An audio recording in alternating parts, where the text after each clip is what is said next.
Services, Professor Ganai, Director SKIMS, Dr. Ifat Hassan Shah, Professor Ashutosh Gupta, Dr. Anil Kumar, Dr. Iya Sharma, principals of the various medical colleges, participants from the North, East and Northeast in SAMAGAM 2025, ladies and gentlemen.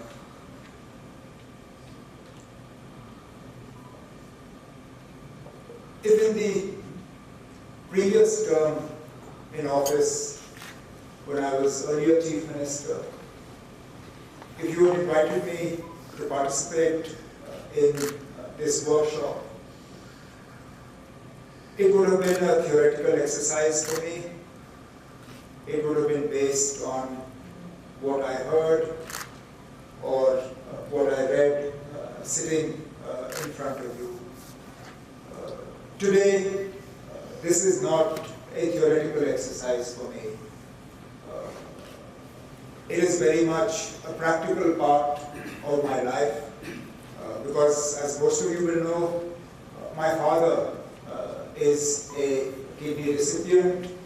My mother was the donor. So I have a living transplant case in my home. Dr. Ganai loses his hair because my father happens to be one of his patients and finds it very difficult, in spite of being a doctor, to follow good medical advice, but that's neither here nor there. So when I hear the points that are made in the presentation, when I hear what Dr. Goel has to say about prevention rather than the actual transplant infrastructure and mechanism, it rings true for me because my father's kidney transplant was a result of what we call a lifestyle disease, in the degradation of the kidney resulting in the need for transplant. My mother happened to be a match, and everything that was outlined in the presentation, particularly by Principal JMC Jammu, about the various steps and stages, the legal and ethical part, the actual transplant, exactly what Dr. Goel mentioned. These are not minor surgeries. These are very major procedures and interventions. And then, of course, the lifelong post-surgical care. When I sit here and I participate in this, it is both as the head of the government of Jammu and Kashmir, but also someone who, I think I can safely say, I have two healthy parents because of the advances in medicine and because transplant is a reality. And therefore, what can we do for other families to be able to stand up and say the same thing? I do understand that it's not easy.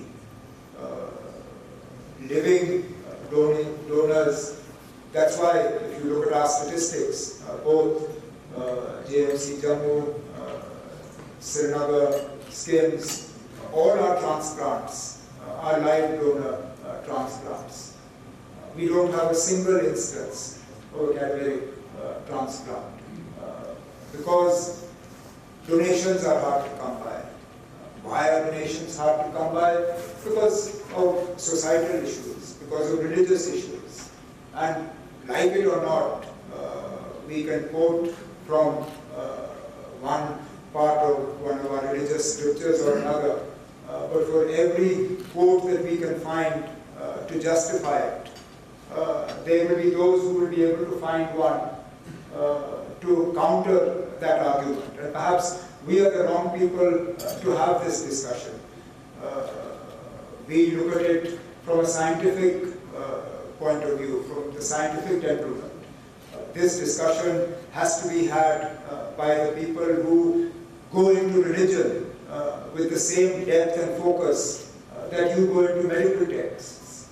Because whether we say it or not, our words will not have as much meaning as religious leaders will have. And it is a fact, whether we like it or not. Particularly if I talk, because that's the religion I know most, talk from the point of view of Islam. The fact that we are bound not to mutilate a body after death is part of our religious practice.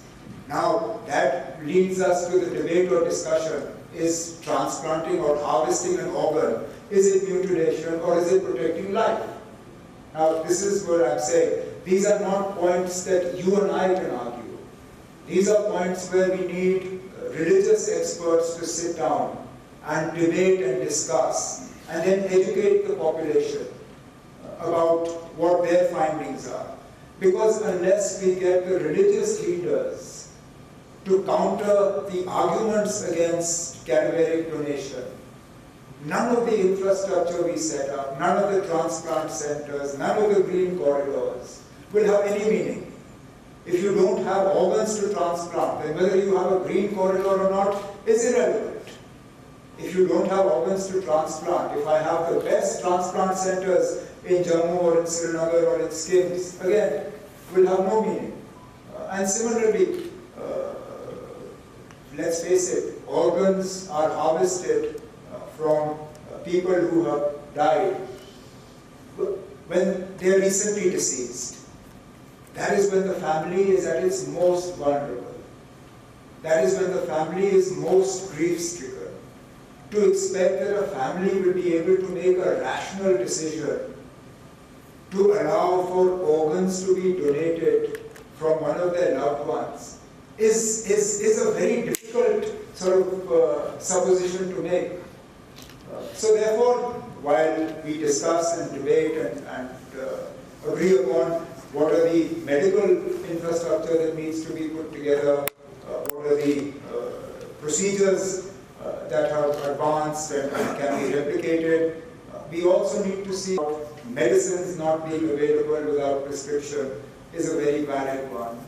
The problem with plastics and its effect on us, and all the other points that he made, I think are all ones that we sitting in government need to take a close look at to see what we can do to have a healthier population, a population that doesn't need an organ transplant. But that said, those that do should have the facility, should have access to healthy organs, and should have access to an infrastructure that allows for a successful organ transplant. And therefore, I look forward to the findings and the conclusions of SAMAGAM 2025 with the commitment that whatever recommendations follow from here, my government will look at very closely and work towards implementing them.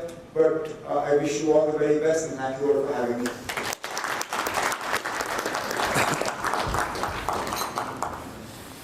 Thank you so much, sir. I request Director NOTTO, Dr. Anil Kumar, sir, to present